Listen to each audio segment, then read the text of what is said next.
हम सभी देवी देवताओं की इतनी भक्ति करते हैं, फिर भी दुखी क्यों हैं? भक्त की तामसिक, राजसिक या सात्विक वृत्ति पर निर्भर करता है कि भक्ति का फल सुखद होगा या दुखद। देवी देवताओं की भक्ति किस प्रकार का व्यक्ति कर रहा है, उस पर निर्भर है कि परिणाम कैसे आएंगे।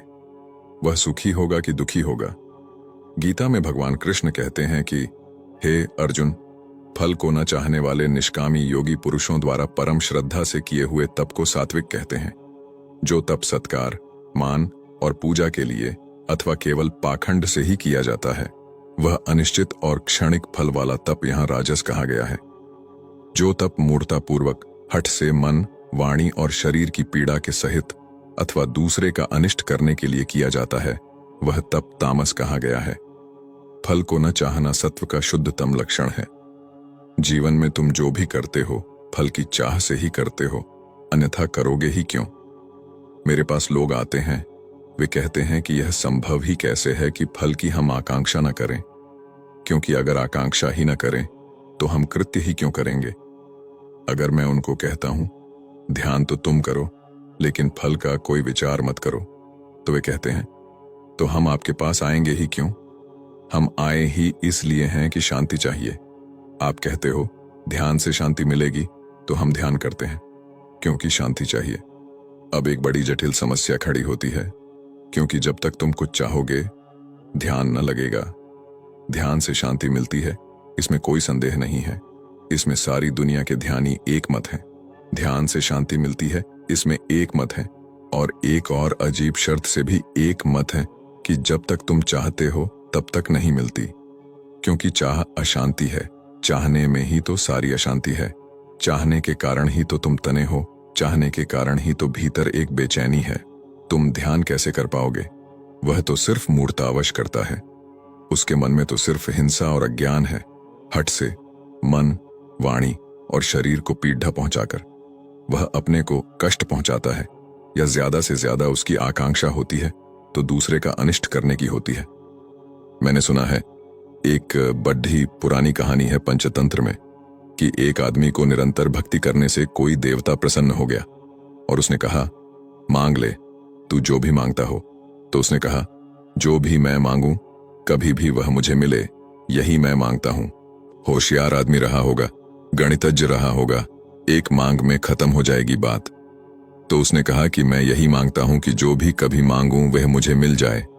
देवता ने देखा कि यह तो चालाकी कर रहा है। वरदान एक दिया था, इसने तो करोड़ मांग लिए, अनंत मांग लिए। देवता ने कहा, वही देता हूं, लेकिन सिर्फ एक शर्त है कि जो तुझे मिलेगा वह तेरे पड़ोसियों को दुगना होकर मिलेगा। बस बात खत्म हो गई। अब वह आदमी बड़ी मुश्किल में पड़ गया। यही तो मूर्ख आदमी की दिक्कत है। उसको खुद से कोई मतलब नहीं है। खुद को चाहे दुख भी मिले तो चलेगा, किसी को सुख न मिल जाए। अब वह बड़ी मुश्किल में पड़ गया।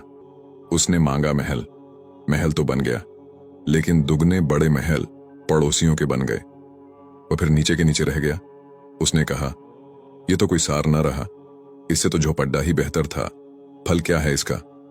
उसने मांगा धन, दुगना धन पड़ोसियों के घर में बरस गया।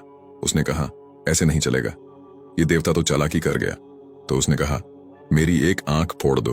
उसकी एक फूटी तो पड़ोसियों की दोनों फूट गईं। उसने कहा, अब मेरे घर के सामने एक बड़ा कुआं बना दे। उसके घर के सामने एक कुआं बना, पड़ोसियों के घर के सामने दो बन गए। अब उसको तृप्ति हुई। खुद की आंख गई, उसकी कोई चिंता नहीं। अब तृप्ति हो गई कि अंधे कुआं में गिरेंगे, जाएंगे कहां? सारा पड़ोसी अंधा हो गया। दो दो कुएं हर घर के सामने हो गए। अब उसको शांति हुई। वह जो मूढ़ चित्त का व्यक्ति है, उसको अपने सुख में रस नहीं होता। उसका एक ही सुख होता है कि दूसरों को वह कितना दुखी करे। और बहुत बार तुम्हारे भीतर भी वह स्वर होता है। तुम्हें इसकी चिंता नहीं होती कि तुम्हें कितना मिल रहा है, तुम्हें इसकी चिंता होती है कि पड़ोसी को कितना मिल रहा है। अगर उसको कम मिल जाए तो तुम्हें जितना मिल रहा है उतने में भी सुख मालूम पड़ जाता है। उसको ज्यादा मिल जाए और तुम्हें भी ज्यादा मिल जाए तो भी रस नहीं मालूम होता, क्योंकि उसको भी ज्यादा मिल गया। मूर्ख चित्त दूसरे को दुख देने में अपना सुख मानता है। यह तमस का लक्षण है। राजस व्यक्ति अपने को सुख देने में सुख मानता है। सत्व का व्यक्ति दूसरे को सुख देने में सुख मानता है। और तुम्हारे जीवन की सारी गतिविधियां इन तीन हिस्सों में बंटी हैं। और अपनी हर गतिविधि का गौर से निरीक्षण करना, वह सत्व है, रजस है या तमस है, और चेष्टा करना तमस से रजस में उठने की, रजस से सत्व में उठने की। अगर कोई स्वाध्याय पूर्वक अपनी वृत्तियों का, अपनी दृष्टियों का, धारणाओं का, मनोभावों का ठीक ठीक अध्ययन करता रहे तो उस अध्ययन से ही तुम्हारे भीतर सीढ़ियां लग जाएंगी।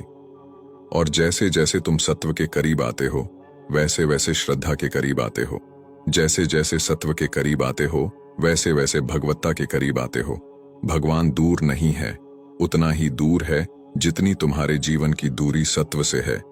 वह दूरी तुम पूरी कर लो, भगवान बरस जाता है। भक्ति का फल सुखद होगा या दुखद, यह भक्त की तामसिक, राजसिक या सात्विक वृत्ति पर निर्भर करता है।